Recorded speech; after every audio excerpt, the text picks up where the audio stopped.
tementa buruhan materi, tementa buruhan pamagung pangalem hiji be ngajak umat supaya nyahueun ka pangeran. Ditungtun umat teh nu keur aya di leungeun setan supaya murag di leungeun setanna, nu keur aya di leungeun jurig supaya leupas di leungeun jurigna. Ieu teh deuk diajak ka Gusti Allah lantaran nu ngajakna geus jauheun ka Gusti Allah. Cacak-cacak diajak ku nu geus jauheun ka Gusti Allah ge jelema mengkol bae atuh komo lamun nu ngajakna encan jauheun ka Gusti Allah, nyahueunana kana RP 000000. Atuh mal beres umat kajen tetep bae nyana-nyana umat-umat. Ieu Kangjeng Nabi berjuang teh lain lalagaan, mun urang nyaritakeun kos kitu pohara jasa, tetapi horenganna nu buang ka warah leuwih tibatan eta. Nu teu iman ka Kangjeng Nabi, nu ngudag-udag Kangjeng Nabi pohara jasa. Wahyu tinggal wahyu, mukjizat tinggal mukjizat, nu ngaran Abu Jahal mah geus ciciduh bae. Nu ngaran Abu Lahab geus kagenemes bae, di mana bae ayeuna Muhammad dipiteskeun ku aing. Sampaikeun ka teangan Muhammad saanu bisa ngabunuh Muhammad, bawa huluna ka dieu 1000 ontak ku aing sia. Lain lalakon pan lamun urang neuleuh kos kituna. Kangjeng Nabi dakwah teh dihenteu-henteu ge manusia nyeri. Padahal mah hanya tugas kok teu darekeun ariman gitu.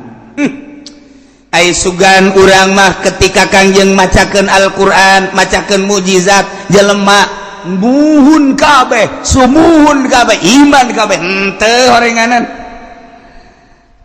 Kangjeng Nabi keur waktu Isra Mi'raj turun Isra Mi'raj Kangjeng Nabi kita nyaritakeun beurateun Kangjeng Nabi, tapi Kangjeng Nabi nyarita bae terus di hareupeun Abu Jahal. Cak Abu Jahal tas di mana si Aman? Tas Isra Mi'raj. Ke mana? Dia ke Masjidil Aqsa, di Masjidil Aqsa naik ke langit ke Sidratul Muntaha ka pangejeung Allah.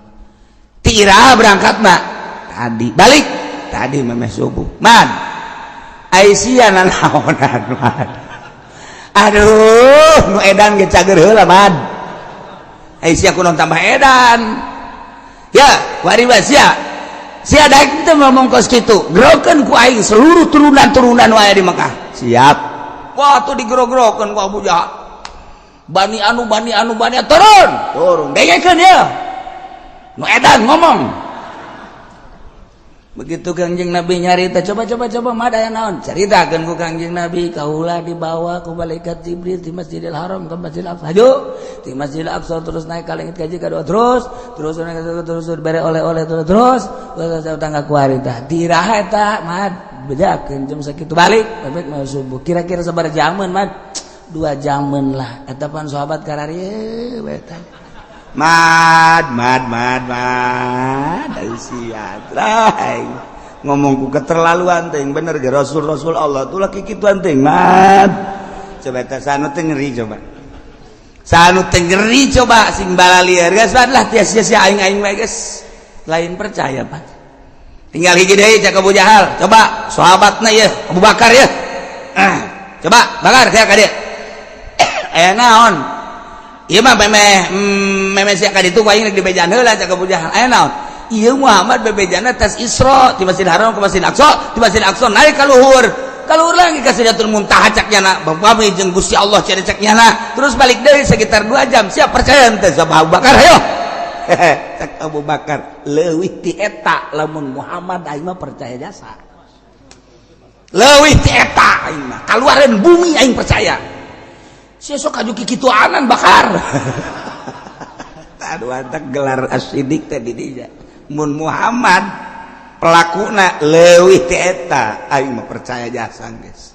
Geus teu bisa diganggu gugat deui. Ieulah Sidina Abu Bakar. Nah ieu mah keur carita Kangjeng Nabi teh nyeri. Masyaallah pohara jasa teu iman jelema. Dibacakeun ayat, dibacakeun mukjizat Al-Qur'an teu iman. Nah, untuk menghilangkan kanyeri hati Kangjeng, untuk menenangkan kesedih Kangjeng, Allah mere dongeng-dongeng caritaan-caritaan nabi-nabi nu baheula.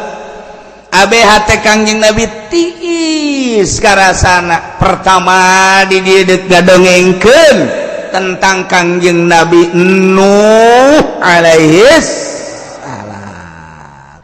Tapi ieu mah nu singkatna ge dihareup nu bakal panjang nam. Ieu mah sakadar penenangan jang Kangjeng Nabi doang.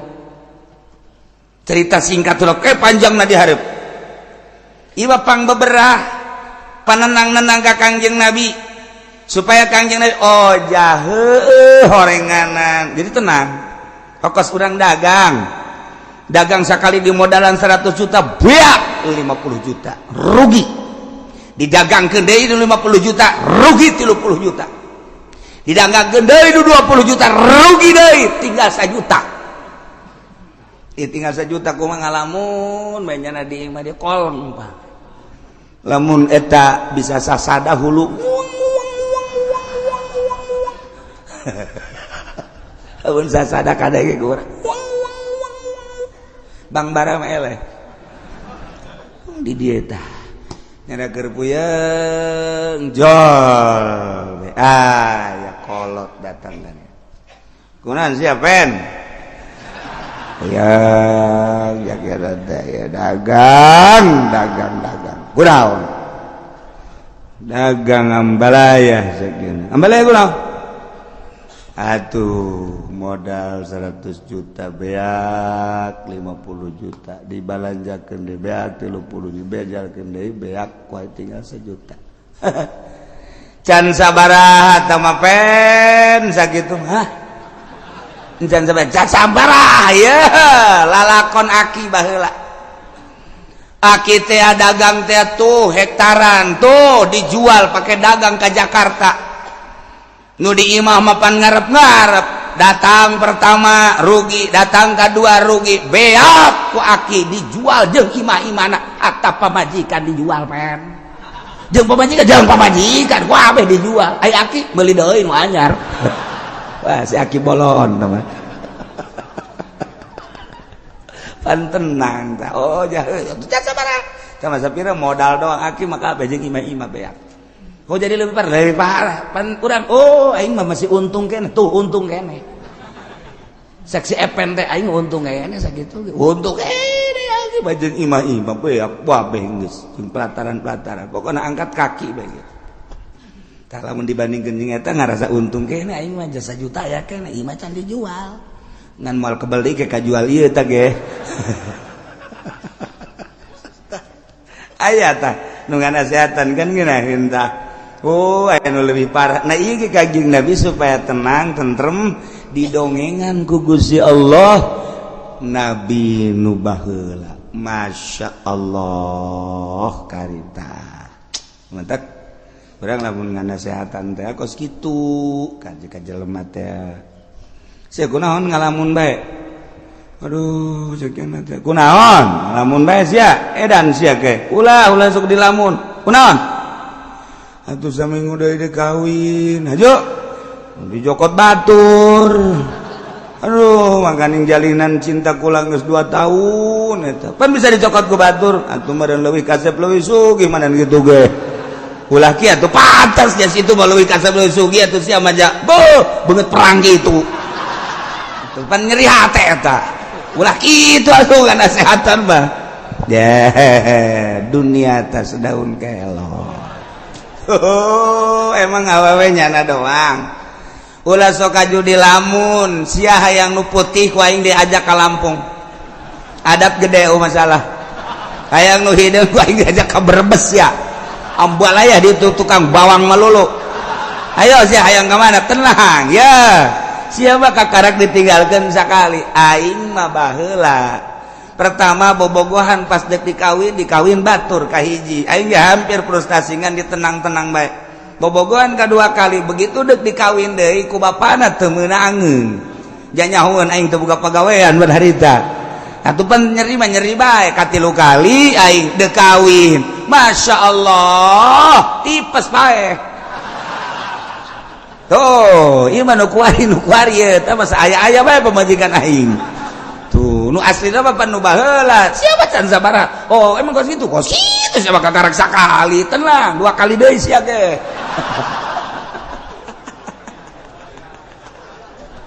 pan tenang tak ka hate. Oh jadi sarua ye tuh aing sarua lah tuh sapira awewe enggeus bae bikeun bae neangan deui mah ke di lamun sagala rupa awak geus kuruki usia deuleu aing teh 3 kali aing mah teger keneh bae kan ngeunaheun kana hatena ngeunaan coba lamun nganasehatan atuh sia sih tadina tuh kunaon diantepkeun heueuh nya tuh aing ge milu mikiran ka sia tah makan ngaranna eleh kos kitu mah eleh gitu kan deuk kumaha urang kadukun pan kudu make modal wiridan ban sia lain ahli wirid geus kieu mah geus mancak aing mendingan ngagejeburkeun ka sumur atuh tambah setan nya keur kasupan setan ditambahan ku jurig bisa terjadi eta teu bagus teh penasehat kos kitu tah tadi nu hebat mah sia di putus cinta ditinggalkan ku kabogo ya emang nyana doang awewe hayu jeung aing ditiir ku aing sia bau alabatan sudah dipikiran kos kitu mah hayu jeung aing hayu sia tah dongeng aing nu pertama kos kitu nu kadua katilu katilu ja biasa bae komo dibere urang nasihat maka tauhid mah heuy geus aya tulisanana ti Lauhil Mahfuz muantep ya itu kunaon bahwa calon pamajikan sia dibawa ku batur geus aya tulisanana pan sia aya salat sok dibaca wa bil qadari khairihi wa syarrihi minallahi ta'ala hartikeun tah tauhid tah jijaheu nya tuh geus ulah sok dipikir hayu jeung aing nganjang penting ayo jeung aing geus pokona mah asal aing modalan ku sia eta kan ngeunaheun nasihat ieu ge kitu maksudna model kos kitu endek nasehatan Kangjeng Gusti Allah ngabungungah Kangjeng melalui neuleu nempo ka kisah-kisah nabi-nabi nu baheula aya persamaan Kangjeng Nabi Nuh ge nabi Kangjeng Nabi Rasul Kangjeng Nabi ge Rasul cik coba ye laqad arsalna nuhan ila qaumihi faqala ya qaumi ibudullah Gusti Allah nurunkeun Kangjeng Nabi Adam ka alam dunya nu kamari kurang geus didongengkeun Kangjeng Nabi Adam teh cicing di nagara Hindi Siti Hawa pamajikanana sakali ngalahirkeun teh dua aya kembaran abeh tereh loba di alam dunia ieu manusia terus anak baranakan dikawin-kawinkeun deui anak Kangjeng Nabi Adam kembaran nu ieu dikawinkeun ka kembaran nu ieu tuluy anakan deui ke kembaran deui dua jadi di zaman Kangjeng Nabi Adam geus loba lantaran hirup teh 1000 tahun. Watuh jelema teh loba di zaman Kangjeng Nabi Adam teh ngan encan saloba kuari. Ngan geus rada lobana mah dua sakali ngalahirkeun. Di antara turunan Kangjeng Nabi Adam teh aya nu ngaran Nabi Uknuh teh nyaeta Kangjeng Nabi Idris alaihi salam. Kulantaran Kangjeng Nabi Idris mah telila di dunyana diangkat ku Gusti Allah ka langit ka 4 kuarigi aya di ditu. Anu ngalalakon manehanana hayang kapanggih jeung malaikat maut. Kangjeng Nabi Idris kos kumaha teh malaikat maut aing hayang silaturahmi. Bebeja ka Gusti Allah Gusti coba datangkeun malakal maut ka dieu hayang wau. Kira-kira wau teh jeung nu kitu. Ilalagaan atau jelema moal pohara jasa datang Waalaikumsalam saya abdi malakal maut didongeng singkat nang panjang na di hareup malakal maut alhamdulillah aya naon kula diutus ku Gusti tidak datang ka dieu hayang nyaho paeh kos kumaha kalau tosok jadi paulah pakai lalagaan maut mah ulah pakai lalagaan teh nyeri aya nyaho nyerina coba kos kumaha nyaho me aya nyaho nyerina me kos kumaha ih tosok pakai lalagaan teh teu meunang bejakeun ka Gusti Allah nyobaan gitu aing nu ngaran Idris ambo kira-kira Haji bebeja barakal maut DP kagok sih cobakeun ayo cobakeun cabut teu kebal diasupkeun deui udah kumaha itu sabulu-bulu nyeri jas aduh tanding nama geus nyerina sabulu-bulu nyeri lain lalagaan embung aing nyobaan deui embung jagena ada tah bah aduh aing paeh geus sakana aing angkat aing neuleuh neraka ye atuh pada aja paeh makan neraka neuleuh heula bejakeun ka Gusti Allah aing ka neraka kitu ye ka neraka mah kan kudu paeh heula kan geus tadi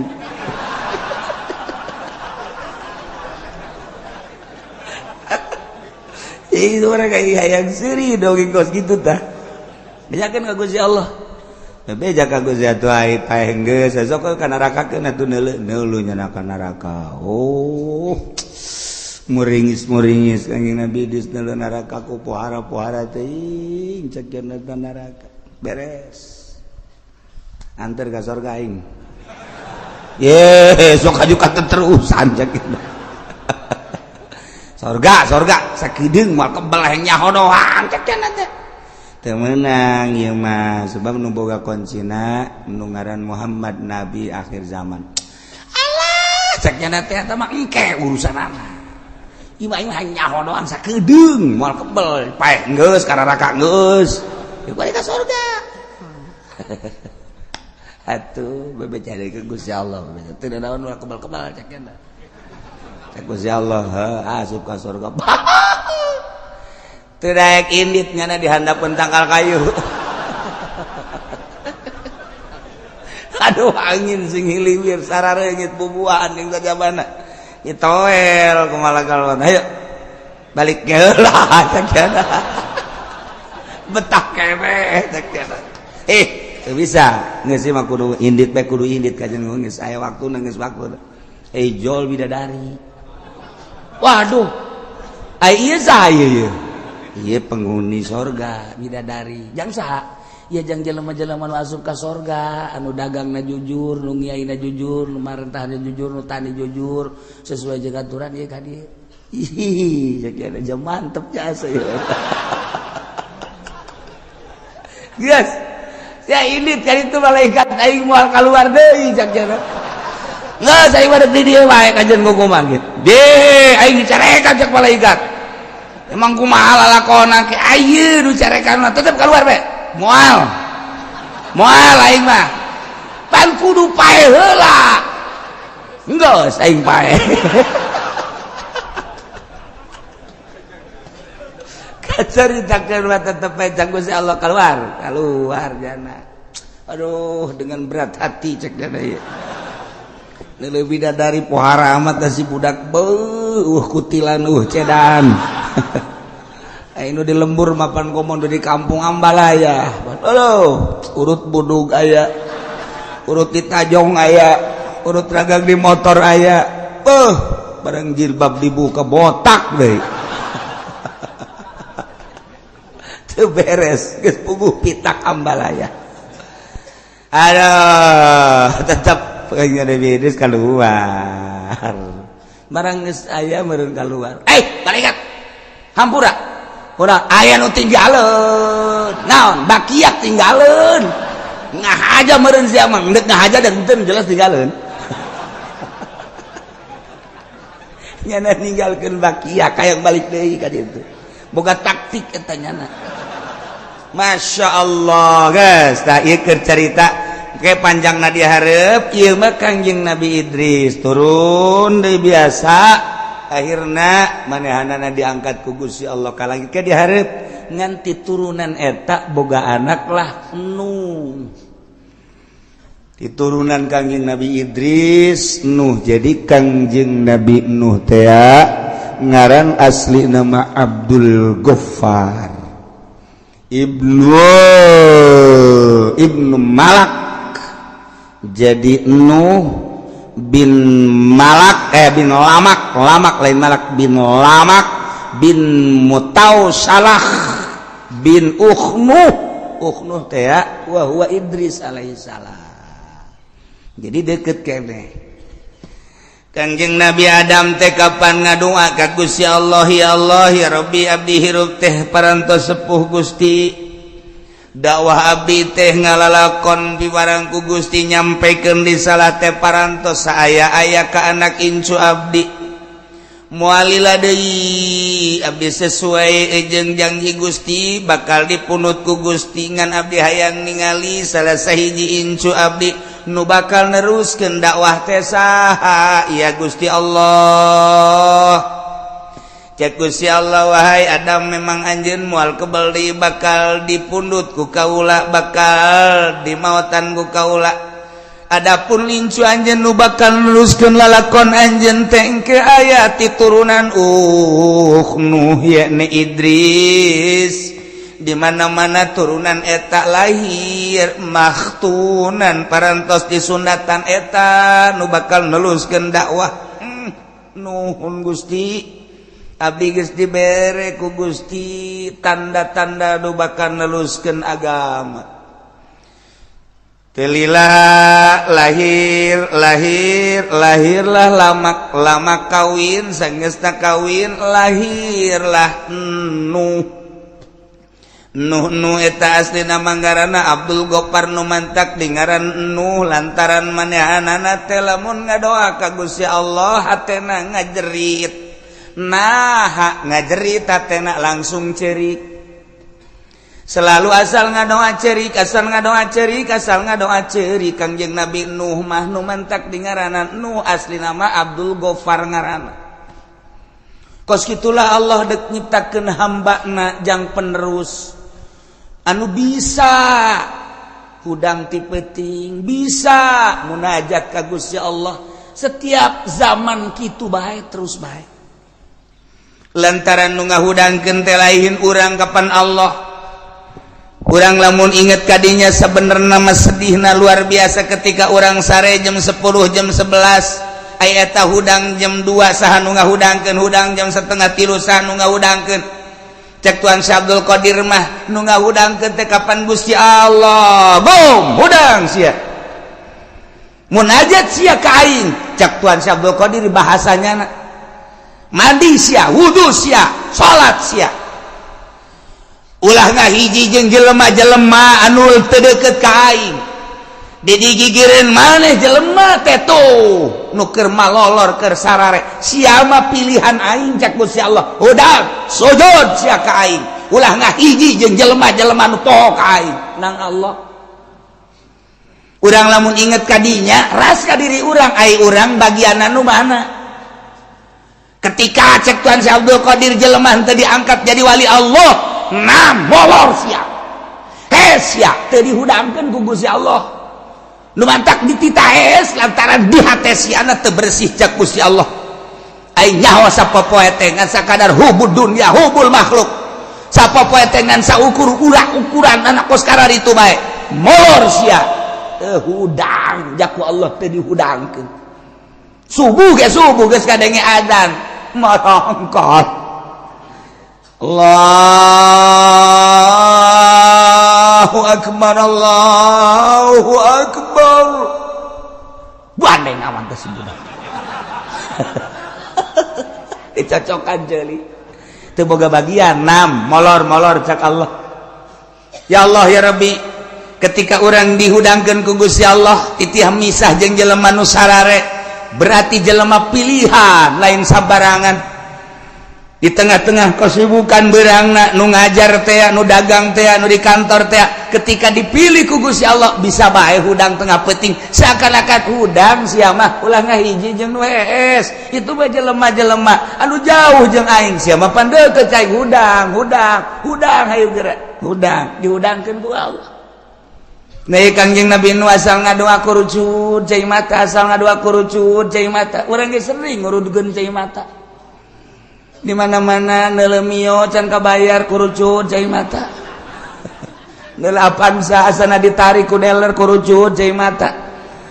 ningali kawewe di Ciduhan urang gawen urang bogoh kurucut cai mata urang mah urusanna kos kitu malulu ketika bisnis pembebasan tanah urang milu jeung calo ai praktek tadina urang aya saya tikmah lah 50 ge lumayan sameter begitu bat dibayar urang teh dibere kurucut cai mata urang mah urusanna kos kitu malulu teu pernah ngadua Gusti dosa abdi sakolong langit pinuh ku dosa abdi mun abdi paeh teu dihampura Gusti meureun dibeuleuh kurucut cai mata urang masuk kitu teh sakieu ge urang ngaji bae teu dak ceurik atuh komo si eta geus lah pokona si eta bae lah tuh ada kuah ya Allah ieu begitu lahir ke alam dunia barosot kacaritakeun aya hiji bayi lahir ke dunia makhtunan parantos disundatan lapor ka Kangjeng Nabi Adam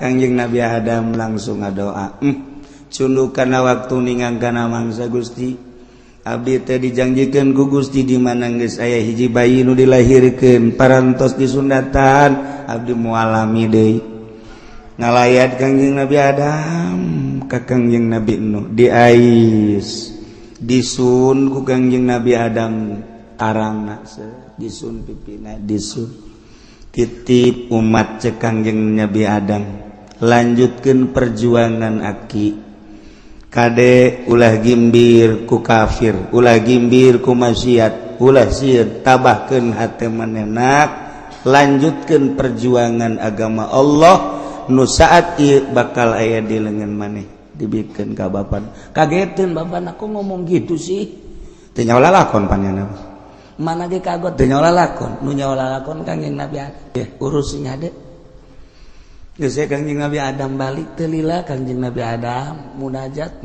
naon Kangjeng Nabi Nuh terus gede Kangjeng Nabi Nuh mah dibere laduni ku Gusti Allah bisa nyieun peso seukeut kemudian pake ngaraut na bisa anjas tidinya boga golok pake nuar tangkal dibelah ku Kangjeng Nabi Nuh leutik kenehna diserut ku Kangjeng Nabi Nuh teh dibagus-bagus dihijikeun rapet Kangjeng Nabi Nuh terus boga kampak tangkal nu gede ge keur leutik keneh ge bisa rubuh ku Kangjeng Nabi Nuh.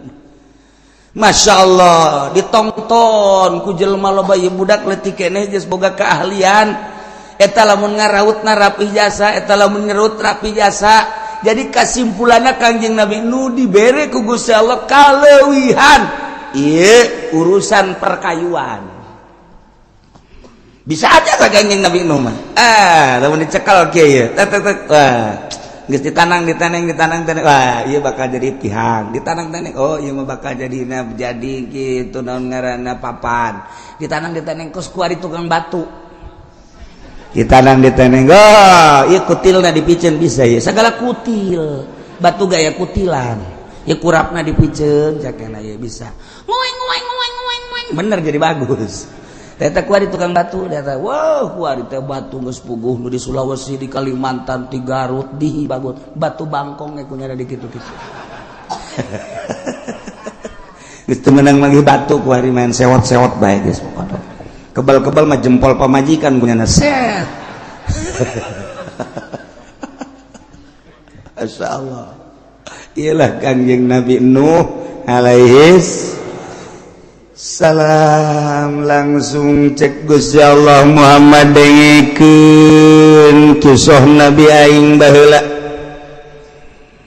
demi Allah laqad yaktinya jelas arsalna kaulan wagung utus Nuhan hiji hamba nu ngaran Nuh diangkat ku kaula jadi nabi jadi rasul ila qaumi ka kaumna Kangjeng Nabi Nuh teh kita ngajakan kaumna dengan bahasa ya kaum kaula ubudullah kade ulah salah mangeranan pangeran ku anjeun Allah ibadahan Allah sembah ku aranjeun kabeh Allah malakum min ilahin ghairu ta'yadai keur aranjeun pangeran salian Allah lantaran nu ngayakeun langit bumi Gusti Allah katut eusina nu ngurus urang ge Gusti Allah nu ngahirupkeun Allah nu ngamaoteun Allah anu ngalempangkeun Allah nu ngadiukeun Allah ngarobahkeun jeung ngicingkeun Allah anu ngukur segala rupa urang teh Allah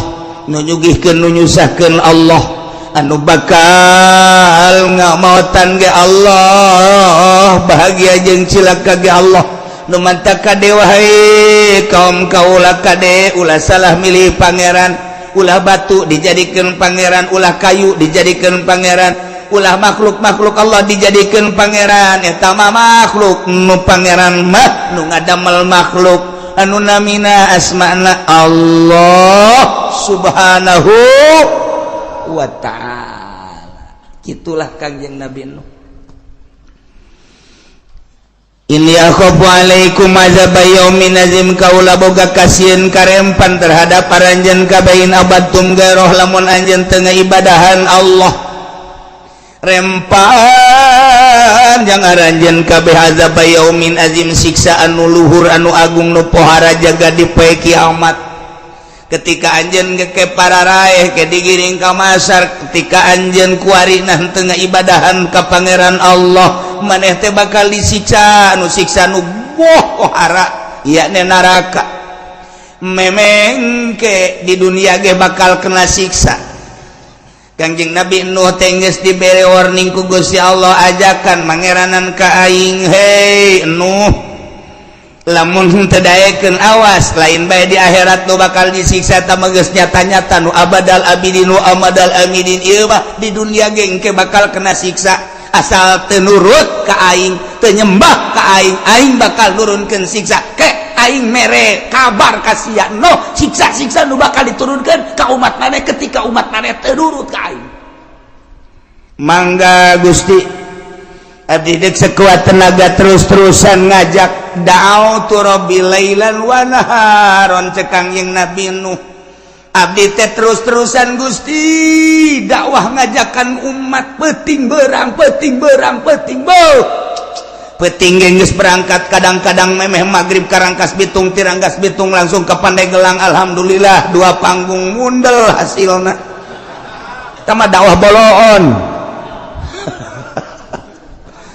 jauh dakwah teh ka Cianjur ka Sukabumi beuh horeng bebeunangan mah maningan kena di Tangerang tolol maknya dakwah sih kana bebeunangan nah iya dakwah nu bahaya nu kos karari itu mantap dakwah ti Bandung ka Tangerang ti Tangerang ka Bandung ti Surabaya ka Jakarta ti Jakarta ka Surabaya hasilna nihil lantaran lain dakwah nu kos kitu mah usaha melalui dakwah hancur mina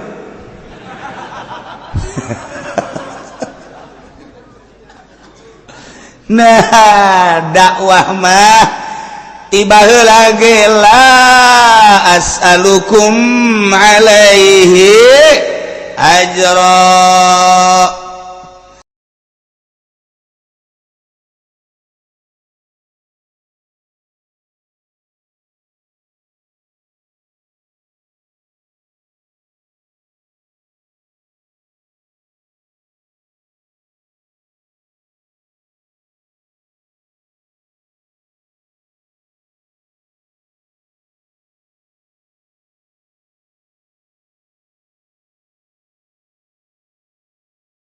tementa buruhan materi tementa buruhan pamagung pangagung pangalem hiji be ngajak umat supaya nyahueun ka pangeran dituntun umat teh nu keur aya di leungeun setan supaya murag di leungeun setanna nu keur aya di leungeun jurig supaya leupas di leungeun jurigna ieu teh deuk diajak ka Gusti Allah lantaran nu ngajakna geus nyahueun ka Gusti Allah cacak-cacak diajak kuno geus jauhan ka Gusti Allah ge jelema mengkol bae tuh komo lamun nu ngajakna encan nyahueun ka Gusti Allah nyahueunana kana RP 000000 atuh mal beres umat kajen tetep bae nyana-nyana umat-umat ieu kan jeung Nabi Nuh da'autu lailan wa nahar pangandaran Gusti abdi teh ngajakan umat dakwah berang jeung penting tanpa pamrih terus baik cek Kangjeng Nabi Nuh ya kaum wahai kaum wa'budullah sing hade nyembah ulah salah sesembahan sembahlah Allah nu ngadamel langit bumi katut eusina termasuk urang dadamelan Allah malakum min ilahin ghairu teu aya pangeran yang urang yang anjeun salian Allah inni akhafu alaikum azab yaumin adzim lamun aranjeun kabeh wahai kaum teu iman ka Allah teu mangeranan ka Allah rempahan Allah di samping engke yaumal qiyamah ayeuna di dunya Allah nurunkeun siksa anu pohara ulah sampaikeun ka disiksa ku Gusti Allah terus bae Kangjeng Nabi Nuh teh terus bae dakwah teh masyaallah berang peuting teu pamrih terus bae Kangjeng Nabi kumaha eta kaum ngomongna qalal mala'u min qaumihi inna lanaraka fi dhalalin mubin cek kaum-kaumna penggede-penggedena cek kaum elit-elitna cek pemimpin-pemimpin kaumna ngomong ka Kangjeng Nabi Nuh Nuh capek-capek maneh teh dakwah kadeleuna teh menyingsingkan tangan luar biasa maneh berangjeng peuting ngajakan umat ja kami mah innalana roka sanyana kaula kami neuleuh anjeun teh yakin ka anjeun teh fi dhalalim mubin sasar anu nyata anjeun mah jelema sasar kunaon ngajakan pangeran teu kadeuleu anjeun mah no jelema edan lantaran mangeranan kanu pangeran teu kadeuleu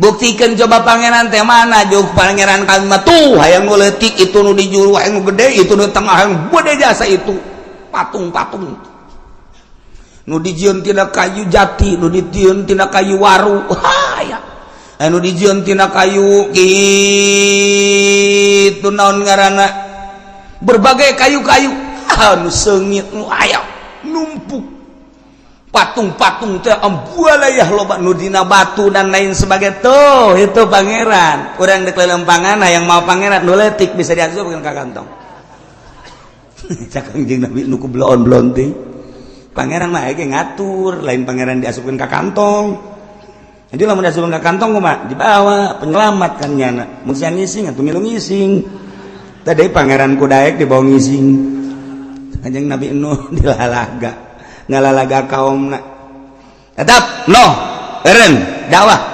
innal naraka fi dhalalim mubin kaula neuleuh maneh capek aing mah sasar sia ulah gas ulah dakwah sia ayo bandingan bareng jeung kami kabehan ibadah mah tuh ka pangeran itu jelas nu real bae sih nu jelas ulah sok nu teu kadeuleu ieu mengajakan ibadah ka pangeran nu teu kadeuleu naonan Kanjeng Nabi geus radakan nasehatan jijah heueuh nya horenganan baheula ge kos kitu geus aya persamaan aing diciduhan aing dicarekan aing dicaci aing dimaki aing dibunuh horenganan baheula ge kos kitu seuri Kanjeng Nabi hehe ya heueuh senyum Kanjeng Nabi masyaallah tuh kan cek Kanjeng Nabi Nuh ya qaumi laysa bi dhalalah walakinni rasulun min rabbil alamin sok sembarangan maneh nyebutkeun dolal-dolal anu mubin ka kaula kaum kaula laysa bil dhalalah kaula mah teh lain sasar teh sasar kaula mah walakinni rasulun min rabbil alamin kaula mah utusan ti pangeran kaula teh utusan pangeran utusan Allah Rasul kunaon nyasar-nyasar ka kaula ngablon-blon ka kaula ngaedan-edan ka kaula mah rasulun min rabbil alamin ya dengekeun uballighukum risalati rabbi wa ansahu lakum wa a'lamu minallahi ma la ta'lamun. Uballighukum kaula nyampaikeun ka anjeun risalati kana risalati rabbi risalah pangeran kaula amanat cak Gusti Allah ieu lakukeun sing nurut ieu larang sing jauhan seluruh perintah disampaikan risalah seluruh larangan disampaikan supaya udah dilaksanakeun ya kaula nyampaikeun risalah pangeran ka anjeun kabeh wa ansahu jeung kaula nganasehatan ka anjeun dengan tujuan supaya bararagus rarapi hirup di alam dunia teh sakedeung bakal berhadapan langsung jeung Gusti Allah jeung kieu deui wa a'lamu minallah ma la ta'lamun kaula nyaho ti Gusti kana naon nu ku anjeun teu nyaho sebab omongan kula mah langsung ti Gusti Allah melalui mukjizat melalui wahyu omongan kula lain nang ti kula tapi nang ti Allah mane mah teu nyaho kula mah nyaho nu kumaneh teu nyaho kula mah nyaho sebab kaula langsung ti Gusti Allah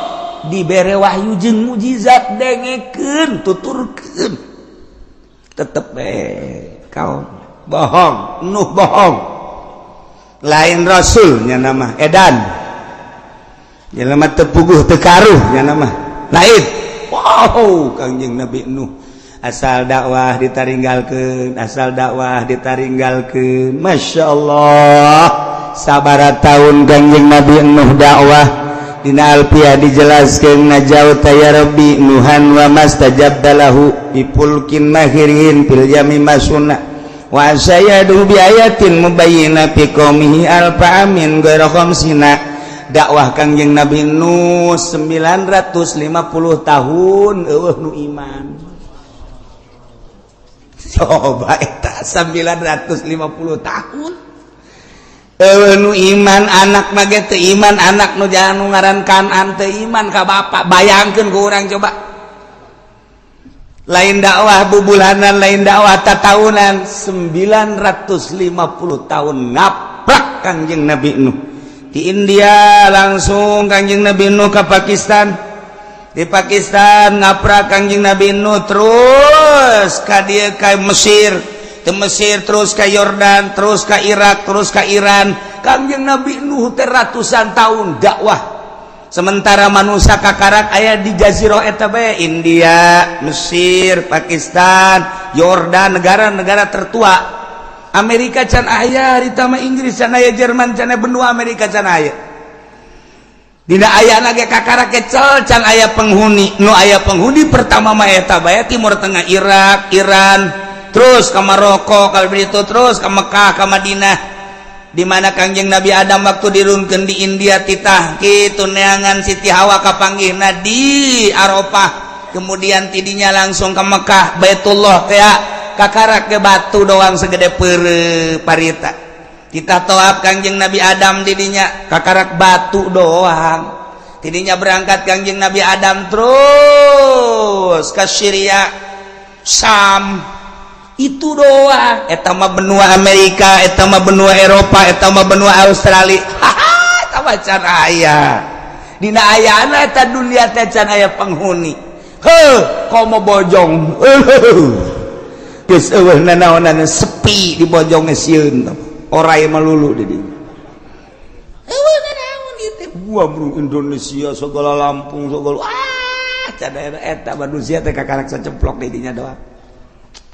Ya Allah lamun urang ningali di Yordania aya Petra ke bakal diceritakeun di ayat anu sejen urang neuleuh peninggalan zaman Kangjeng Nabi Shalih alaihi salam masyaallah nu kuari masih aya keneh walaupun geus rada dirusak sebagian gunungna tapi kan nyata aya nah ieu di ditu orang manusia teh nu mantak urang tetep bae neuleuh ka urang ditu majuna negara ti ditu mundurna negara ti ditu peperangan ti ditu dan lain sebagainya ti ditu ulah kaget lamun urang neuleuh Irak peperangan nya nama teu aneh urang Irak menyaritakeun perang nya nama maca sejarah negara tertua di dunia adalah Baghdad adalah Irak geus sabaraha ratus kali perang ti baheula teu aneh lamun urang nyaritakeun bangsa Indonesia perang kakarak sakali untuk meraih kemerdekaan tahun 45 berhasil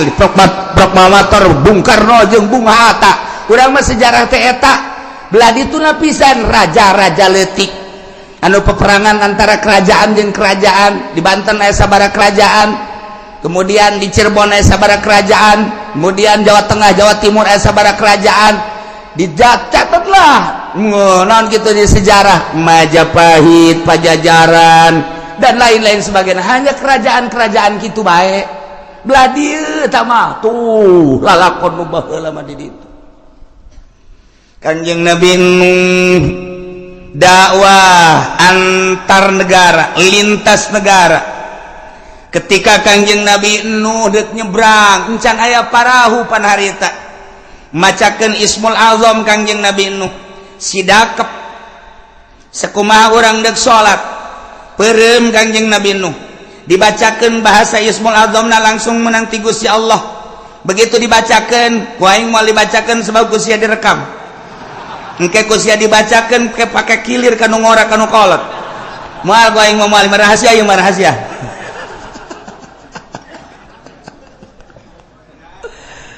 Ini jadi dibacakeun ku Kanjeng Nabi Nuh set sakali bisa hiber napak sancang di luhureun laut. Kanjeng Nabi Nuh ketika kacapean lengkahna salengkah sakilo blah blah blah. Bu urang mungkos kitu teh datang jasa eta asal ka Banten ge antum moal kebal eta mah blah blah tukang sawo di lengkahan bae.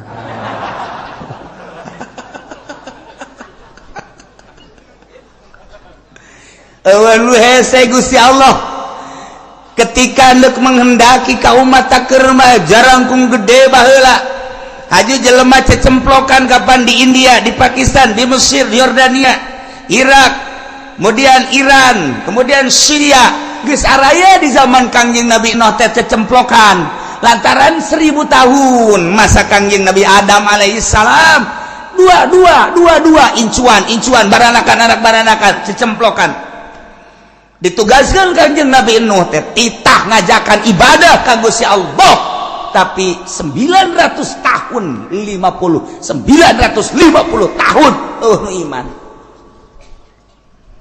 datang ka Kanjeng Nabi Nuh kalepasan ngadoa Gusti abdi tepan utusan Gusti da'utu rabbi lailan wa naharon tapi kieu-kieu teuing Gusti eueuh hiji-hiji acan iman siksa habek kalau pasan ngomong nyana ge haju ngabalir siksa ulahnya poharapan eta antar negara lintas lempang dibere ku Gusti Allah Ismul Azam jang napak sancang jang hiber jang lengkah luar biasa nu mantap ku ari kumun kurang diwirid eta wiridan eta ya Allah wirid ku urang peureum bentak di dinya keneh.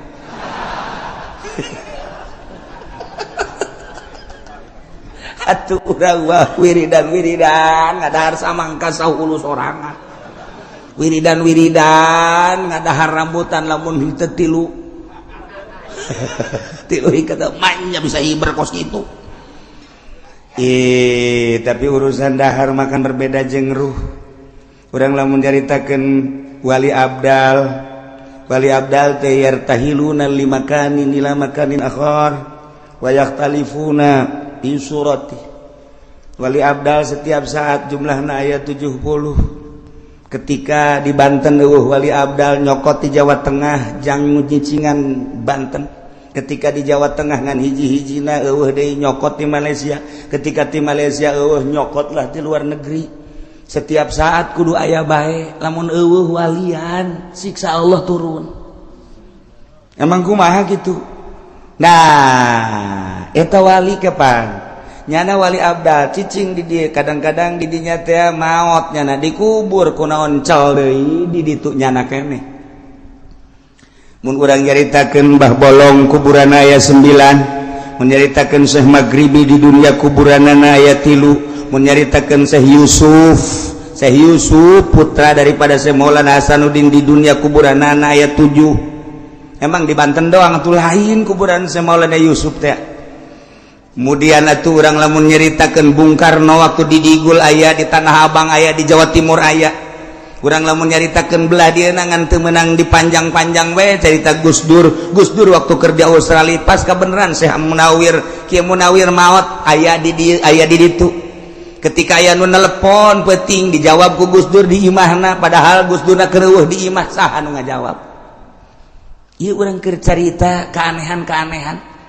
Geus urang ulah leuwih teuing nyaritakeun ieu mah tah wali bae bisa ruh hiji bisa mencala putra mencala putri. Tuan Syekh Abdul Qadir bisa jadi 40.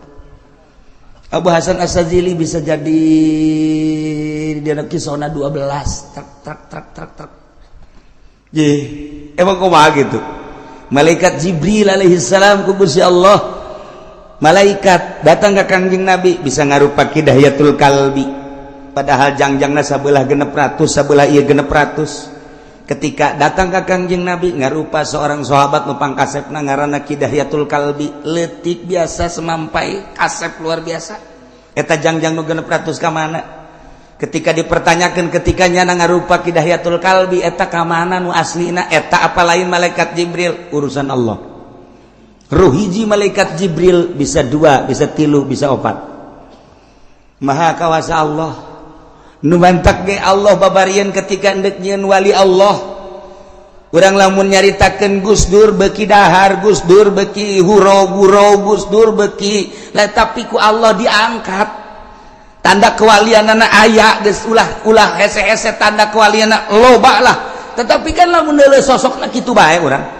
Urangnya lamun kabeneran hirup babarengan jeung tuan saya jeung saya Maulana Hasanuddin pasti bae kahirupanna biasa bae. Tapi kapan karomana lain lalagaan. Urang lamun babarengan jeung saya Syarif Hidayatullah meureun biasa bae wali teh. Ja eta mah urusanna batin, urusan Allah. Lamun urang nyaritakeun tentang wali aya nu di gunung bae, anu di leuweung bae, aya nu teu daek gitu bergaul jeung masyarakat, eta mah wali-wali anu leutik pangkatna. Nu di gunung bae, wali teh di leuweung bae, wali di jero imah bae, wali leutik pangkatna. Lantaran nyana teu ngurusan umat. Wali nu istimewa mah nyana diangkat jadi wali, umat kaurus ku nyana.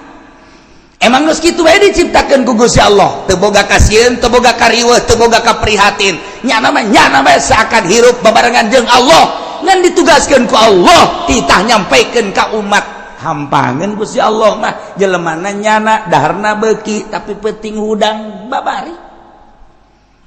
Ras ka diri urang, peuting molor bae. Maca Quran saayat heuai. Ngadayekeun ngaji mun teu bari ngopi teh jalan. Dek ngaji geus pas ini jeung tukang wuduk heula. Dan lain-lain sebagai jauh amat sih urang mah kos kitu amat sih. Ketika salat asana bareurat amat. Neuleuh nu berjamaah asing urang mah. Oh bisa kos kitu. Urang mah sakitu diberena ku Gusti Allah. Lamun nu diangkat ku Gusti Allah tuh babarieun jeung hampangeun. Naon hesena tuh sabenerna mah teu kudu make babacaan, tapi Allah selalu mere babacaan. Baca eta peureum Kanjeng Nabi Nuh set di luhur laut. Baca eta lengkah ngalegaan. Baca eta embung ngalengkah ceuk Kanjeng Nabi Nuh ka ulama tapi hayang datang bae. Cidaha ka Kanjeng Nabi Nuh tah ti negara ka negara dek dakwah. Tah ditiup ku angin. Ti India datang ka Mesir, brak datang. Percis kos kipu doli ku hari. Atuh nu kumaha atuh? Ai baheula makan make babacaan ku hari mah nyana mah make bensin. Berangkat ti dieu ka Rangkas Bitung, saya datang plak ka ditu. Mantak ku harus mengetahui dong. Harga bensin mahal. Bodem habek.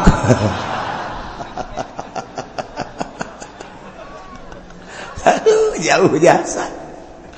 Ya Allah ya Rabbi lah lalakon Kangjeng Nabi Nuh teu aneh Allah dek ciptakeun makhlukna dijadikeun rasul diangkat jadi rasul nyampaikeun ai leuweuhan mah luar biasa Kangjeng Nabi Nuh kadaekna jeung pohara jasa Kangjeng Nabi Nuh dakwah tanpa pangri da'watu lailan wa naharan tetapi geuninganan eueuh anu iman ka anjeunna jeung ka Gusti Allah. ngalengis Kangjeng Nabi Nuh. Kurang kumaha Gusti? Tugas maneh mah lain kitu cek Gusti Allah. Dakwah deken jeung teu deken urusan aing. Urusan umat siapa dakwah ulah sok ngalengis. Teu meunang emang Gusti abdi ngalengis nafsu. Ketika maneh dakwah kemudian maneh ngalengis kok teu daek narurut eta lah nafsu. Jangan nurut jeung teu nurut mah tah urusan lain, urusan maneh urusan umat jeung urusan aing tah mah. Urang ge ketika urang dakwah kok batur teu narurut nafsu urang. Eta tah mun hayang nafsu di dinya tah urang. Urang nyen pondok pesantren teu daekeun dararatang ieu santri nafsu. Ai sia mah pokona mah ulah mikiran kos kitu cak Gusti Allah ayo deuk yen pondok mah nyen pondok bae santri make ku aing didatangkeun mun aing henteu atuh sia mah sia bae ibadah ka aing. Hese-hese amat kudu make tabel segala menerima siswa baru. Teh. Geus lain karena Allah tah kos kitu mah tuh nanahonan. Ieu mah lamun deuk ikhlas kos kitu mah ngaranna teu ikhlas, pek bahaya indek mah. Ketika orang dakwah haju hayang dituturkan etalah nafsu di dinyana kudu diomean ku urang tuh aya perbedaan orang jeung kiai anu ku haju urang na bendu etalah nafsu ngaranna. Perbedaan puasa bae ge datang ka kuari teu nanyambung aing mah dinya asal ki uci bae ge naon beda puasa jeung aing kunaon sih ibadah ka Allah nu deuk dari mana Allah kok bendu ka kula. Ulama tuh pernah bendu ka sasage, adapun perbedaan itu masing-masing bae ge Allah nu narimana. Aya nu embungeun datang ka imah kula, teu hayang aing mah ka imah ki uci kajian kumaha datang ka paeh aing mah karugi-rugi sia goblok. Ji atuh naon aing mah rugi henteu naon henteu ngan paling aing mah teu dibere jeruk doang ku sia. Tuh, rugi kabehan mah tungtung nama. Eta aya kiai nu geus kitu ulah. Mun aya tetangga urang kitu nasehatan ulah. Ibadahna tita ku Allah nundek narimana Allah. Adapun urang jeung urang atuh biasa bae perbedaan maju biasa tuh kok jadi perbedaan kos kitu kuari aya nu embungeun nikahkeun esa aya keuci moal aing mah moal kajian kumaha kunaon puasana beda jeung aing lebaran beda riweuh aing mah cenah kiana ya Allah can nyaho nu salah saha nu bener saha eta mah sesuai jeung keyakinan. Lantaran dina ilmu thariqah mah bawa ilmu teu kudu nanyakeun ka batur sia ilmu sia pake sesuai jeung keyakinan ulah neuleuh batur mendek nuturkeun deuk teu sia yakinkeun ka Allah haju yakin ka Allah tuh geus adapun batur deuk nuturkeun deuk teu bendu tah urusanana sabodo tah mah we aya nu dikunci masjid dah aya nu teu meunang nahonan teh kikituan teh. Geus bae hayu ulah sok aju bendu eta kadanya kacelik ulah nikahkeun aya ki uci lain moal teh hayang kapanggih emang kunaon sih kos musuh bae bong beda lebaran jeung aing atuh iya ieu teh gede naon teu naon teh urusan ibadah ka Allah tah eta nafsu tah mun hayang nyaho tah di jerona teh nafsu tah kos kitu tah tah eta lamun hayang nafsu tah kos nyaho nafsu tah kos kitu ya Allah ya Rabbi kok handap amat sih Quran aya di nyana hadis aya di nyana kitab aya di nyana perbedaan kos kitu kok jadi teu nanya sih nah ieulah hawa nafsu nah ieu keur carita Kangjeng Nabi Nuh ngalengis ka Gusti Allah Gusti kok cek Allah eta mah nafsu sia ulah dibawa sia mah dakwah ajak daekeun teu daekeun lain urusan sia hampura Gusti. Aduh salah Kangjeng Nabi Nuh salah sujud Kangjeng Nabi Nuh cerik ngalih mantek Nuh ngaranna loba kasalahan cerik asal ngadoa cerik Kangjeng Nabi Nuh masyaallah kaum kaulah teh ieu laisa bi dhalalah teu sasar teu salah kaulah ngajakan teh ibadah ke Allah lantaran kula walakinni rasulun mir rabbil alamin utusan pangeran uballigukum risalati rabbi kaula nyampaikeun ka anjeun kana risalah pangeran kaula ieu perintah laksanakeun ieu larangan jauhan wa ansau jeung kaula nganasehatan dengan berharap supaya bareres baragus. Wa a'lamu minallahi ma la ta'lamun. Nu maneh teu nyaho kaula mah dibere nyaho ku Gusti Allah. Mun deuk aya siksa bakal dibere ku Gusti Allah nyaho. Mun deuk aya panas bakal dibere ka nyaho ku Gusti Allah. Mun deuk aya hujan bakal dibere ka nyaho ku Gusti Allah. Eta mah urusan kaula jeung Gusti Allah. Lantaran kurang diangkat jadi rasul, selalu nyambung Gusti Allah instruksi-instruksina ka kaula. Wa a'lamu minallahi ma la ta'lamun. Yuk urang ibadahan Gusti Allah. Kumaha eta umatna? Aw ajibtum an ja'akum minal mir rabbikum ala rajulin minkum. Tetep bae umatna ngabaged bae, ngabaged teu iman ka Gusti Allah. Endahan terus bae ngarautan kayunyeun patung. Aya patung anu keur diuk, aya patung nu keur jongkok, aya patung anu keur nangtung, malah bobogohan anu ngacer-cer. Datang ka kuari aya. Ih, macem-macem teh patung teh dibabawa Kangjeng Nabi Nuh keur dakwah teh. Dulur sadaya kade, ulah ibadah kasalian pangeran, ibadahan pangeran allazi khalaqas samawati wal patung diacung-acung. Yeuh, pangeran mah yeuh, pangeran teu nyeri kumaha coba. Ya Allah, ya Rabbi, patung diais. Naon Nuh, ngomong coba dong. Ngomong coba deui. Ubudullah, coba deui nu bedas. Ubudullah, nu bedas. Ubudullah, ibadah sia ka Allah. Ye, pangeran mah ye patung. Nyerin teh coba. Ya Allah ya Rabbi, lain lalagan nuanta Kangjeng Nabi. Begitu ngadenge kisah Kangjeng Nabi Nuh, can sabaraha. Tuh, ngabubungah ka hate Kangjeng. Can sabaraha horenganan dibandingkeun jeung Kangjeng Nabi Nuh mah. Aing mah kakarak dicaci, dimaki, sapira diciduhan. Horenganan Kangjeng Nabi Nuh mah ditararongton di edan-edan. Itu kan bahasa Quran. Inna lanaraka fi dhalalim mubin. Cakaomna kaula maneuleum maneh no jalain jelema bener. Aing maneuleum sia teh dhalalim mubin sasar sia mah sarua jeung gembel tuh. Dikitu-kitu kan dhalalim mubin eta beuh pohara jasa.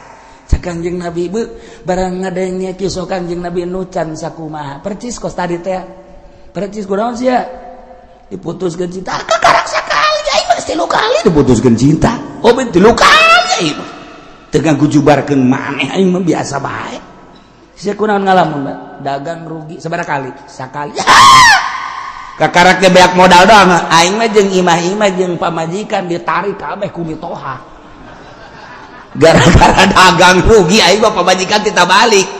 Jadi aing mah lain modal bae, lain dagang bae, anak pamajikan wabeh disita ku mitoha. Aju kuari atuh aing ingin mitoha anyar. Can sakumaha sia mah pen sakitu mah. Tenang bae lah. Jadi kan leuleus hate oh jaheuh nya tuh.